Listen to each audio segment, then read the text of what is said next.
পাহাড়ের ছোট জনপদ থানচি, চারদিকে সবুজ পাহাড়, শান্ত মানুষের বসতি। কিন্তু সেই শান্ত জনপদই ৫ বছরের এক পাহাড়ি শিশুর উপর ধর্ষণের অভিযোগ ছড়িয়ে পড়তেই ক্ষোভে ফেটে পড়ে পুরো এলাকা। ২৩ মে শনিবার সকাল থেকে থানচি থানার সামনে জড়ো হতে থাকে শত শত মানুষ। অভিযুক্ত বিজয় বড়ুয়াকে স্থানীয়রা আটক করে পুলিশের হাতে তুলে দিলেও জনতার একাংশের ক্ষোভ যেন থামছিলই না। তাদের দাবি ছিল অভিযুক্তকে প্রকাশ্যে শাস্তি দিতে হবে। সঠিক প্যাড আর সঠিক তথ্য দিয়ে এসব সামলে নিব এক হয়ে। Monalisa sanitary napkin. পরিস্থিতি ধীরে ধীরে উত্তপ্ত হয়ে ওঠে। এক পর্যায়ে পুরো থানায় ঘিরে ফেলে বিক্ষুব্ধ জনতা। ঠিক সেই সংকটময় মুহূর্তেই সামনে আসেন বালিপাড়া ব্যাটালিয়ন এর অধিনায়ক লেফটেন্যান্ট কর্নেল মোহাম্মদ ইয়াসির আরাফাত হোসেন। অসাধারণ ধৈর্য, বিচক্ষণতা ও পেশাদারিত্ব দিয়ে তিনি পরিস্থিতি সামাল দেন। উত্তেজিত জনতার সামনে দাঁড়িয়ে তিনি স্পষ্ট ভাষায় জানান, পাহাড়ি হোক কিংবা বাঙালি, অপরাধী যেই হোক না কেন তাকে আইনের আওতায় এনে সর্বোচ্চ শাস্তি নিশ্চিত করা হবে।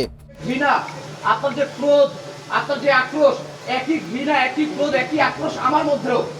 আমিও তাকে একইভাবে ঘৃণা করি। আপনাদের মতো আমিও চাই তাকে বিচারের আওতায় আনতে, তাকে সর্বোচ্চ শাস্তি নিশ্চিত করতে।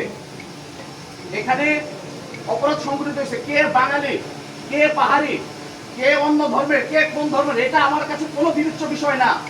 অপরাধের পরিচয় সে অপরাধী, অভিযুক্তের পরিচয় সে অভিযুক্ত, যে নির্যাতিত সে নির্যাতিতই। সবার গায়ের রক্ত রং লাল। এখানে অন্য ধর্ম, কে বাঙালি, কে পাহাড়ি, সেটা আমার কাছে কোনো মুখ্য বিষয় না। যে অপরাধ করছে আপনাদের কাছে আমি কথা দিচ্ছি, আমি জবান দিচ্ছি, অপরাধী যে হোক তার সর্বোচ্চ শাস্তি নিশ্চিত আমরা করবই। এর জন্য আপনাদের সহায়তা লাগবে, পুলিশ প্রশাসনের সহায়তা লাগবে, স্থানীয় যে গণ্যমান্য ব্যক্তি আছে সবার সহায়তা লাগবে। আমরা সবাই চাই যেন এই অপরাধের সর্বোচ্চ শাস্তিটা আমরা নিশ্চিত করতে। তার এই দৃঢ় আশ্বাসে ধীরে ধীরে শান্ত হতে শুরু করেন বিক্ষুব্ধ মানুষ।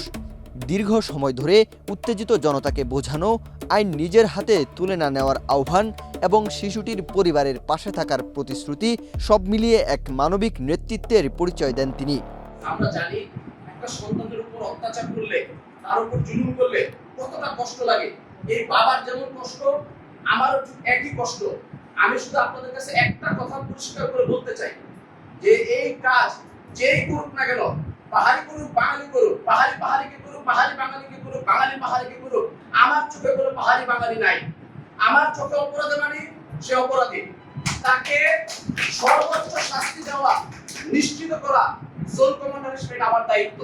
আমি এই বাবার পাশে আছি এবং আমি নিশ্চিত করব অপরাধী যেই হোক না কেন তাকে খুব দ্রুত স্পেশাল ট্রাইব্যুনাল অ্যাক্টের আন্ডারে এনে সর্বোচ্চ শাস্তি দিলে ধর্ষকের মৃত্যুদণ্ড সেটা যেন কার্যকর করা যায়। তার জন্য আইনি প্রক্রিয়া যা যা করা দরকার আমাদের পক্ষ থেকে থানচি পুলিশের সহায়তায়, স্থানীয় প্রশাসনের সহায়তায় আমরা সবকিছু করব।